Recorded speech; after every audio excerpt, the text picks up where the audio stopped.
What is your purpose in life? Is that a question you know the answer to, or are you still trying to figure it out? Long-term recovery becomes much easier to maintain when you find your purpose and you're living it. But if you really don't know what your purpose is, it can be hard to know where to start. Stay tuned for a great conversation about how to go about finding your purpose and what it feels like to be living it.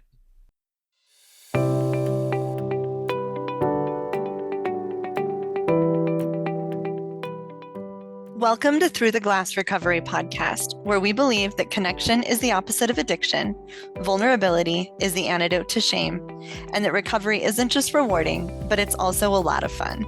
We're your hosts, Julie and Steve. Listen as we get together with friends to shed light on the hard things, talk about the other side of addiction, and how we create a life so full there's no space left for alcohol. Before we jump into today's episode, I want to share something with you guys. If you're still on the fence about coming to one of our Monday night support Zoom meetings, listen to this message we received from someone who comes regularly. He said, "Once I started going to your Monday night Zoom meetings, my recovery journey took a huge step forward. I was white-knuckling sobriety until I joined the meeting. Through this meeting, I have met a community of like-minded people. Recovery looks different for everyone, but to have a community supporting you is the best." You guys, these meetings are free for everyone. Come check one out. You can get all the details when you visit our website, throughtheglassrecovery.com. We would love to meet you. Okay, hey everybody. It's really good to see you all and hang out this evening. We've got John, Michael, and Gary with us tonight. Super excited. I'm going to pick on Michael first because she's done this before. She's kind of a Through the Glass regular. So do you want to tell us a little bit about yourself, Michael? Absolutely. Hi, Julie, Steve, John, Gary, everybody. Good to see y'all. Nice to see you again, Michael. Well, yeah? Yeah, nice to see you again. Nice to see you as well. Yeah. Yeah. My name is Michael. I am in Albuquerque, New Mexico. I am 43 years old, and I have been in and around recovery for a minute. I started working on my recovery in my late 20s. In that time, I've amassed somewhere over 13 years of sobriety, not all consecutively. Most recently, I haven't had a drink in just over 90 days. So, I have a bit of a mixture of the perspective on being new to recovery and a bit of perspective on having some time under my belt. So it can be an interesting little dynamic there. So excited to be here. Thank you guys for having me. Yeah, thanks for being here. And you know what? I love that perspective. You have so much to share and so much to offer. And I love hearing all of your wisdom and experience. So it's really nice to have you back again. And we're going to go with John next. You want to tell us a little bit about yourself, John? Hello, everybody. My name's John. I've been sober for about, I want to say 16 years.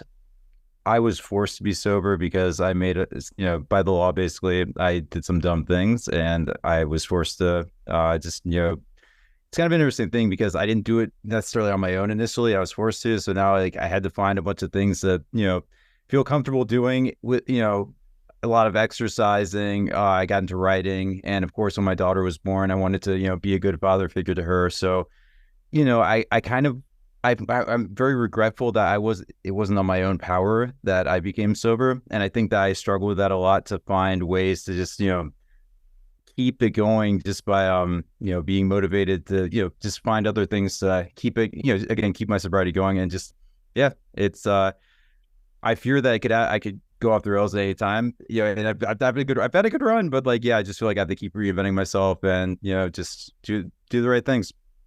Really cool. Well, I'm glad you were forced to be sober and that you're here with us today. And yeah, it's a journey for sure, right? I think we all find that we're reinventing ourselves every so often. And so, yeah, really, really excited to hear more about what you have to say tonight. And nice to meet you. And last but not least, we have Gary. How you doing? I'm doing all right. My name is Gary Shirey. I'm the owner of Bub's Grubs Food Truck. I'm from Lincoln, Delaware. I've got over 7 years clean from shooting heroin. Came a long way. 11/29/16 is my clean date.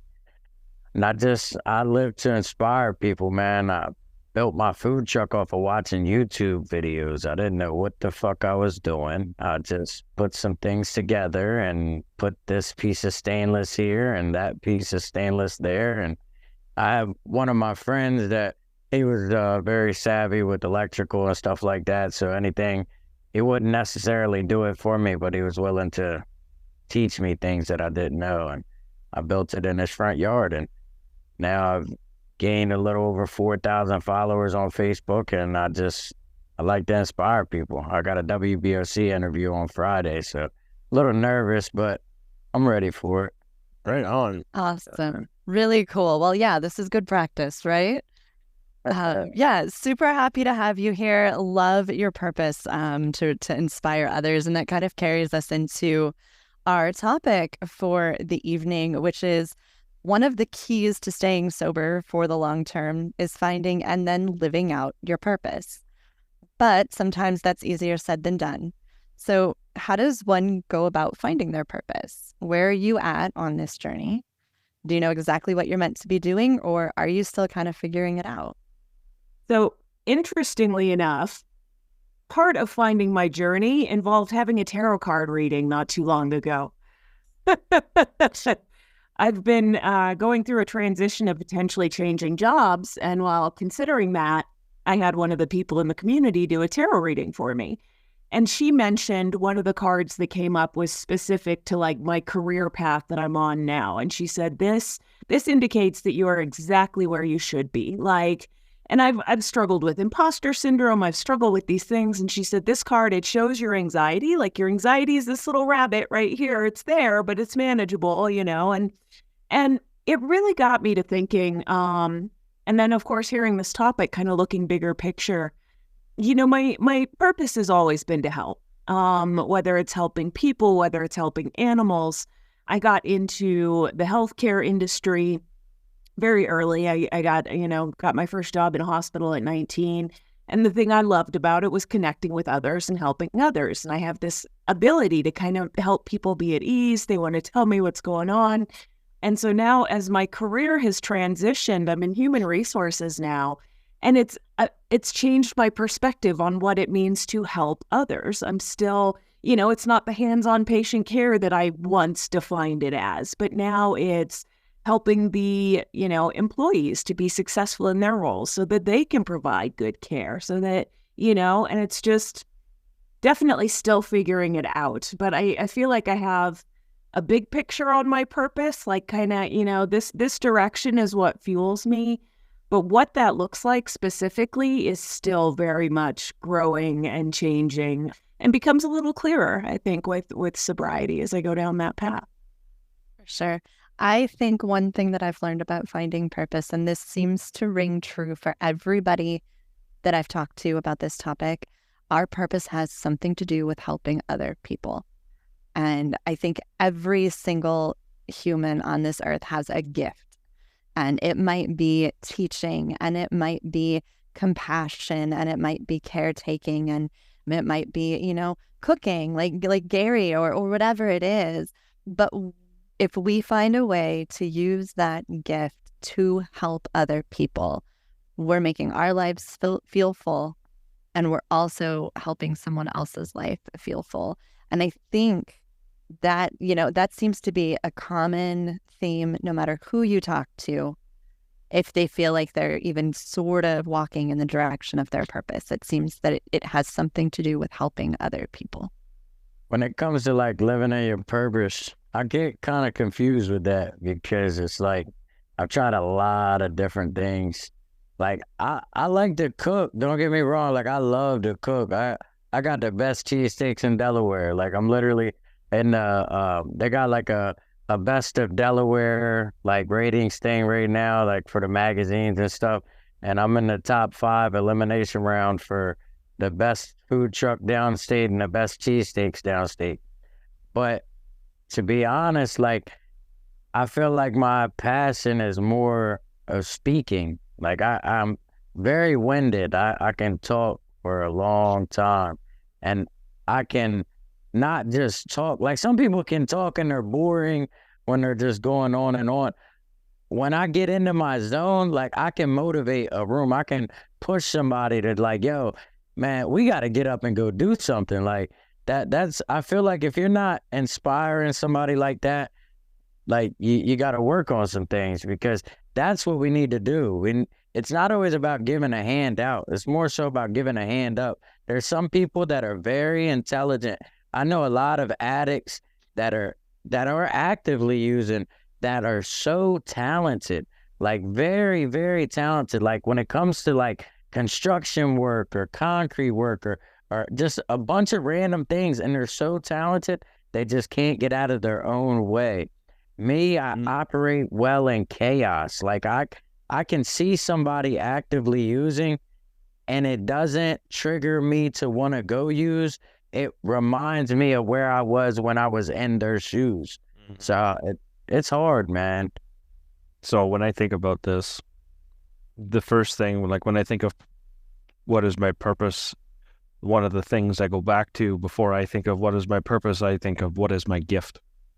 Because if I don't know what my gift is, I'm really going to be chasing my purpose.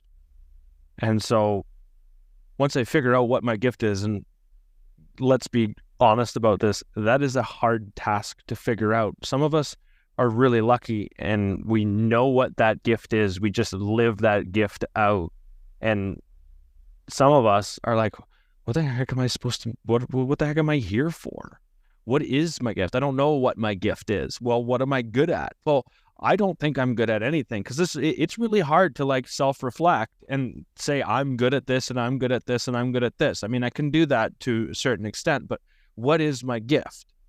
I think my gift is seeing the good. I blindly trust people.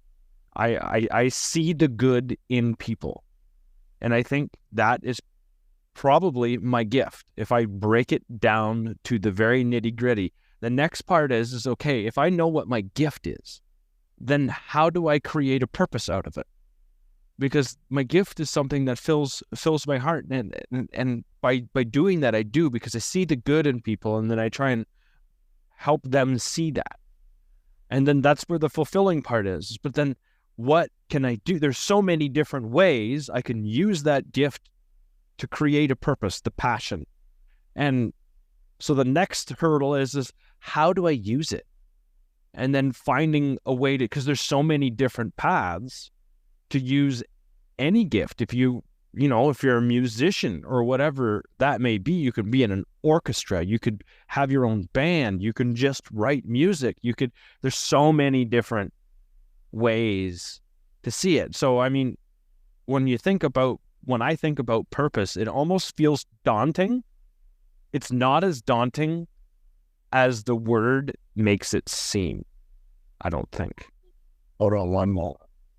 That's a great point. I think even the term purpose it's a weighted term. We've attached all these things to it that makes it feel like a very heavy principle, And I think that that's a good point. I think that we potentially even complicate purpose more so because we feel like I feel like my purpose should be something big and grand, and maybe, more so giving the credit. And you made a great point on that too, Steve, on recognizing our strengths, which a lot of people, I mean, humanity overall is bad at this, but people who've struggled with addiction, a lot of us lost any sort of positive self-image going through that, and then trying to get yourself to, give yourself praise, give yourself recognized strengths in yourself again. It's a huge hurdle, huge obstacle. Go for it, John. Yeah. I think like for me, so much lost time, just being an alcoholic over the years. I had to just, once I got clean, just kind of figure out like, who was I before, I started using, and basically, what did I want to do when I was younger, and I think like, it's funny, the more years I spend sober, I'm just like, I'm just like, now I feel like I'm young because I'm figuring stuff out like younger people are now. It's just crazy. And it's fun. I mean, like I'm learning myself, and I think back a lot and I'm like, whoa, this is the stuff I liked to do when I was a kid. I'm becoming a person again. This is awesome. But I'm behind, so like I'm 44. A lot of my friends are already like more established and stuff like that. But I feel like I'm in the path of doing stuff I want to do though. So like in ways I feel like I am like really lucky to be where I'm at, but it's rough, it's a lot. It's tough. So what you just said there, for me, when I was thinking about this topic, authenticity, which I am really good at mentioning on this podcast because I'm really passionate about it, authenticity is absolutely required to even start to uncover your purpose. And for so many of us, we lost ourselves completely, right? Not even just in addiction, but for me, like I started losing myself when I was a teenager. I just wanted to fit in. I just wanted to be accepted. I changed everything about myself and twisted and bent and just adjusted constantly until I felt like I was somebody that could be accepted, and eventually drank away the pain and loneliness of that. But by the time you get sober, you're like, I don't even know who I am. Like you were saying, John. And I think that authenticity is knowing yourself, knowing your heart, knowing what is meaningful to you. I think it's really like it's absolutely necessary if you're going to even start thinking about what is my purpose, what is my gift. And I loved faking things for so long that I was good at it. So I live on a farm and I'm good at it. And forever I was convinced that was my purpose and that was my gift because it fit in with the image that I had created that everybody loved.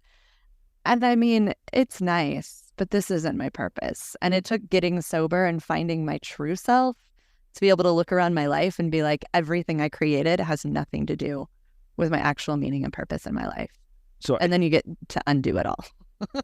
I think what you hit on is it's not like finding your purpose isn't just one question. It's a whole bunch of questions, and it's a culmination of a whole bunch of things, right? It's an experiment is what it is. You're going to try something. You might like it for a while and then not. And that's okay. I think that's part of the thing is like, I'm good at it. And like you say that, right? I was good at what I did too, but it didn't fit me anymore. And so now I'm trying to work on finding what does fit me. And that's part of this experiment.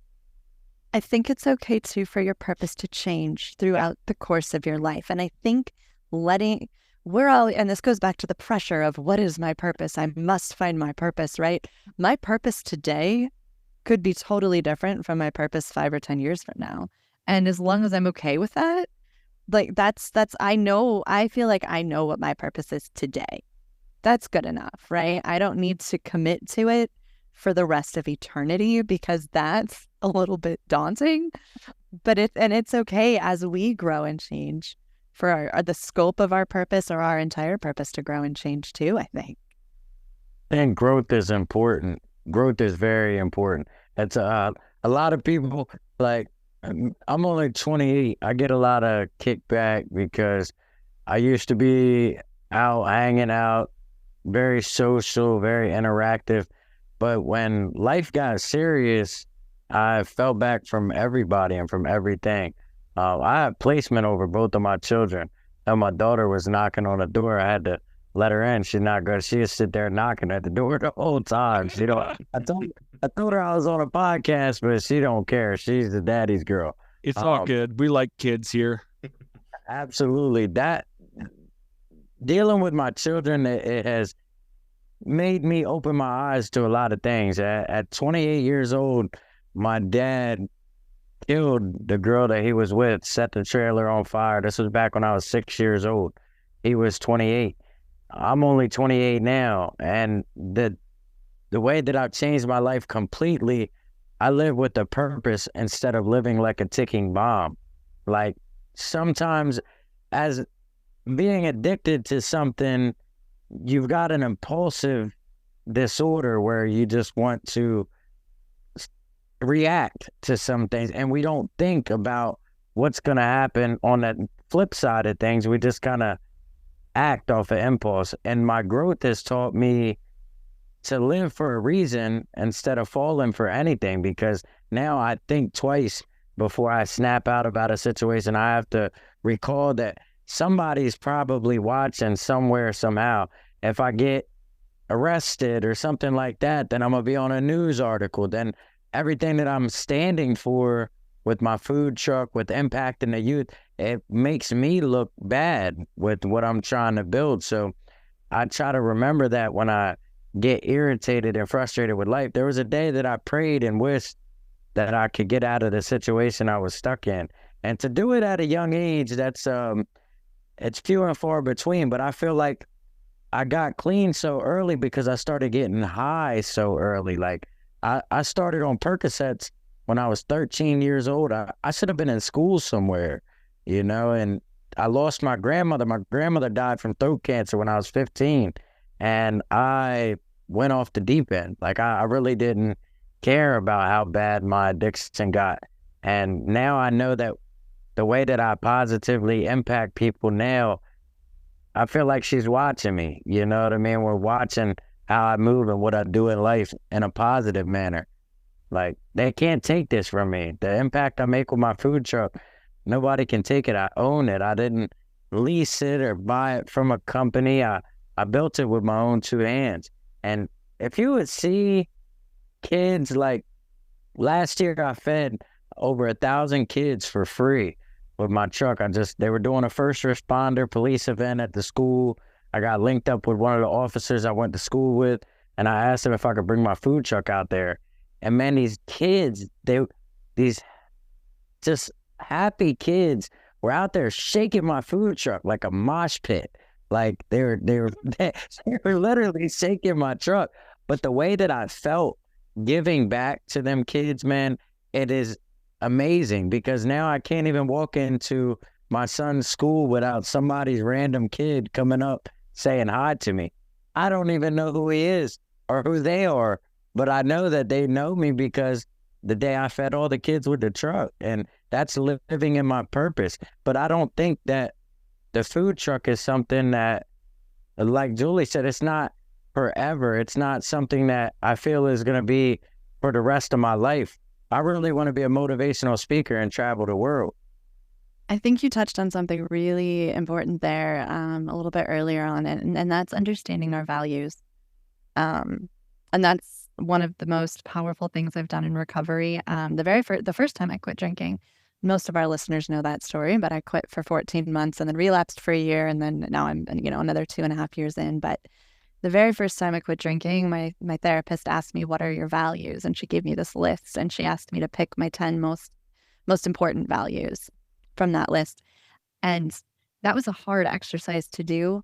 But if you can sit down and identify the things that are really important to you, what really drives you, that goes a long way in helping to uncover your purpose. I know for me, things like learning and teaching were really important, and they have been my whole life. And just understanding that kind of helps pick the direction that you start to travel in, and it helps you make decisions about things true to your purpose and in alignment with your values. And I think it's a really helpful tool.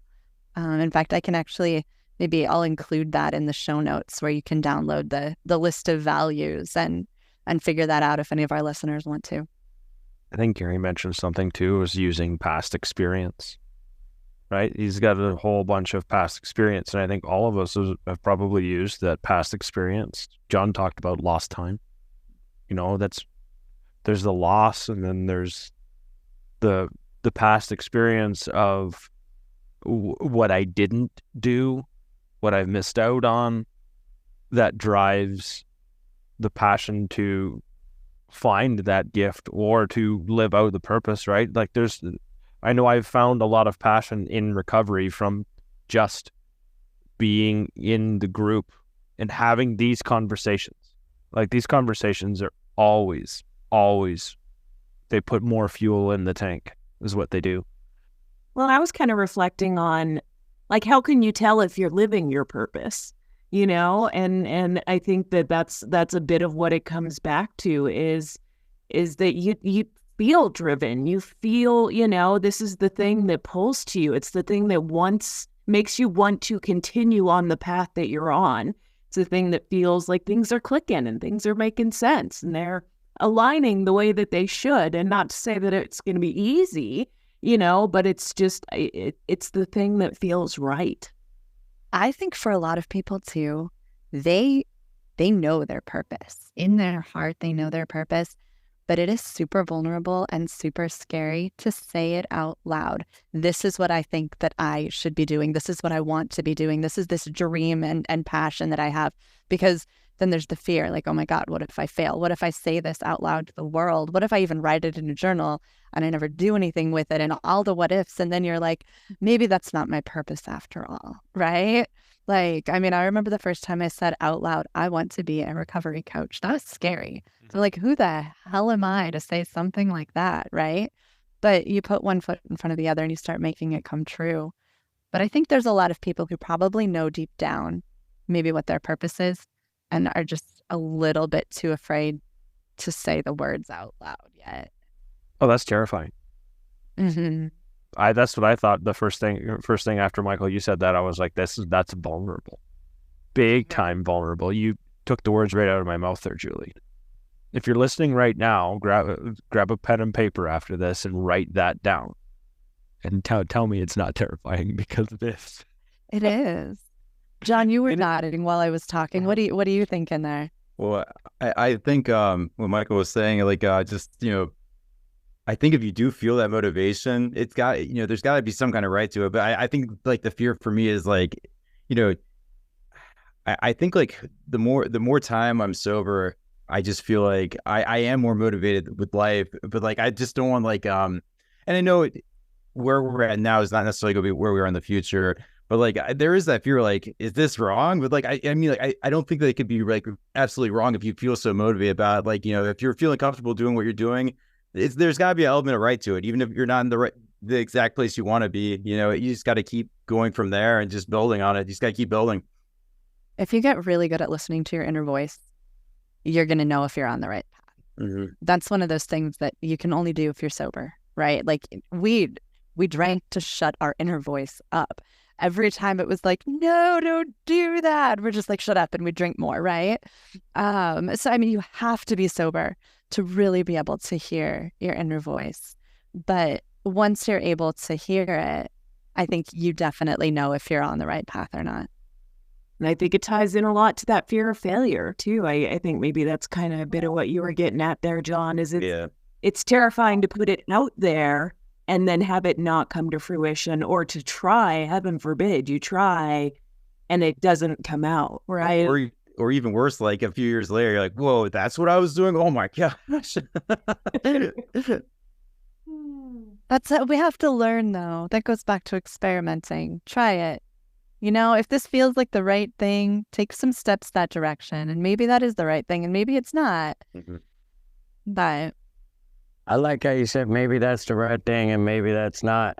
In January of 2022, I started a construction business, and it wasn't that I was an expert person at construction. I just learned a lot from working for other companies. And instead of getting paid from a employee's rate, I could get paid as a business owner rate.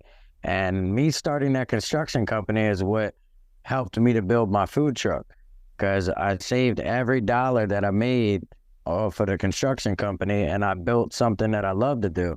Because when I was a juvenile, I got locked up. They sent me to this bridge program in Northeast Philadelphia, and they sent me to Temple University, and I got my GED, and they sent me to Bucks County Technical High School, and I got a culinary arts degree. And I never thought that I was going to ever put it to use. And through trials and tribulations, from being in and out of working and cooking jobs for other companies, then I started on a food truck with a guy, and he was taking advantage of the fact that I loved to cook. It wasn't about getting paid. I knew he still owed me the money, but he kept telling me, I'm going to pay you Friday, I'm going to pay you Friday. And Friday came and went quite a few times, and I had to walk away from him. And I told him, like, one day I'll own my own food truck. And it's hard to build when you have a vision in your mind, but the people around you doubt you, or they tell you that it's not possible, or me per se, they're like, man, building a food truck, there's no way you're going to be able to make that happen. A food truck is 40, 50, 60 grand to have a food truck. But in reality, I probably had like, I want to say 25 grand into my truck. Now it's valued at 60, 70,000 right now, but what I add into it was far less than that. It just took the determination of me building it. And it was hard, but if it was easy, I feel like you wouldn't appreciate it. Just like with recovery. If you went the easy route in recovery, most likely, not to wish relapses upon people, but most likely, if it was an easy way out, you probably won't appreciate where you're at, and you'll probably wind up going backwards. If you went through a struggle tremendously and you really fought for your recovery, I feel like it would mean more to you than to just throw it away. And everybody's got their own opinion on relapse as a part of recovery. I feel like if you tell yourself that, you're going to relapse. I believe in self-talk. I believe in motivating yourself, because there's not always going to be a crowd of people around you. You can't always depend on your sponsor. What if your sponsor relapses? Does that mean that you're going to listen to your sponsor and you're going to go relapse? So there's a lot of mixed emotions in recovery. A lot of mixed emotions. There sure is. And one of the things there that you mentioned, and I'm going to talk about that and then I'm going to wrap this up. And you mentioned that it's hard. Anything worth doing is going to be hard. Finding your purpose, anything worth doing is going to be hard, and it's going to be vulnerable, and it's going to take a lot of work. The easy way out normally isn't what's worth doing. It's just taking the shortcut. Going through it, building the truck, putting the effort into it, starting from scratch, from nothing.